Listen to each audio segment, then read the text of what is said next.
Good day, I'm Henlo. I'm the founder of Henlo Commercial Espresso Machines. I'm also the director and CEO, managing director of the company. Henlo sets out to be more consistent in creating better coffee and thereby just serving better coffee to the general public. Our machines are also inclined to have the best of both worlds in terms of artisanality, where you can create something that's truly unique to your cafe or to your franchise. But in the same breath, we enable through technology the continuous upscale of baristas to translate this perfect cup you've created for every client every time. The idea behind giving more data is our machine is aimed to improve on coffee, not by eliminating the human aspect, but by continuously upskilling it. So our machine meticulously benchmarks every shot pulled against the original baseline and then gives feedback to the barista on how to better create the next cup. And all the data gets tracked and gets sent back to the shop owner or the franchisee, and they can, at the end of the day, look and see who was the most consistent barista, who's improving the most, and what the quality of every cup is that they put out there. I think the value we add to any company that uses our machines is more consistent coffee being delivered to the public. And in essence of being the founder and designer behind the machine, I think I'm attributing more people drinking better coffee in a nutshell. Yeah. I think my creative side, creative freedom always played quite a big role. When you strip it to its core, for me, starting a business was all about doing what I wanted to do every day and not be limited by the scope of what I do. Through my entire life, I've tried to obtain quite a vast range of skills. And when I found myself in the working environment, I wasn't able to utilize my full set just because there wasn't a job description that would capture all my learnings. And that was quite frustrating to me because I felt like what I've learned and how I've distinguished myself is what makes me unique to the workforce. And by starting my own thing, I was able to use all the different aspects and all the skills I've acquired throughout my life. And that was very satisfying to be able to do that. So yeah, we took quite a unique time to start out with the machine just post-COVID.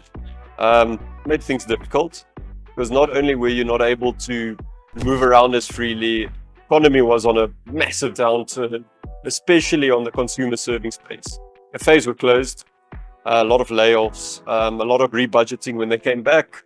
And not just that, on the manufacturing side of things, we suddenly saw all these shortages on the silicon side, where components are just out of stock, lead times of 52 weeks to restock, all of that, because we did everything from scratch. We built ECD in South Africa, worked with electronic engineers from South Africa. So that was quite rough. But yeah, the response from South Africans was overwhelming. Things from like, finally someone's doing something. And when they start figuring out how much more we go into the technology than just building another machine, they get excited by what we are creating and what it's promising for the environment. And I mean, honestly, I knew from day one I was never going to be able to do this alone.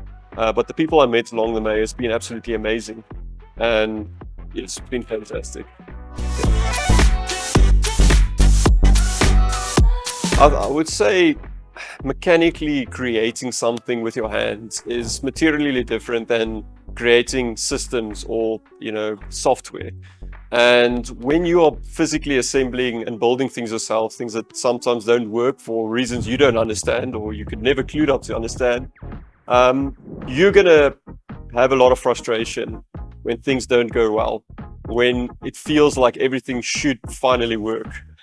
And resetting, taking a breath, taking an hour, that becomes very valuable in just refreshing your mind to try and stay positive. And with all the setbacks of this, you learn quickly it's not enough to just count on, economical factors. It's not enough to count just on pressure from friends. It's not enough to just count on other people. In order to succeed as an entrepreneur, you have to get up on day one and already be doing the dream. If you're chasing some sort of success story or chasing a deadline, every time you miss that, it's going to take away from what you're building. But if your vision for success for yourself is not in creating something or reaching an end goal, but the entire pursuit behind it, it becomes much easier to get back up. And failures don't mean as much as they do, where successes mean much more. I think being our machines being so visually striking, Instagram and our website be by far the best place. You can just Google Henlo. It'll probably come up as one of the first hits, if not the first. And then from there, there's contact information on the website. Send us a message. We always reply. You're more than welcome to comment on Instagram, Facebook, or LinkedIn posts. We monitor them quite closely. I don't think you'll have trouble getting in contact with us at all. Yeah.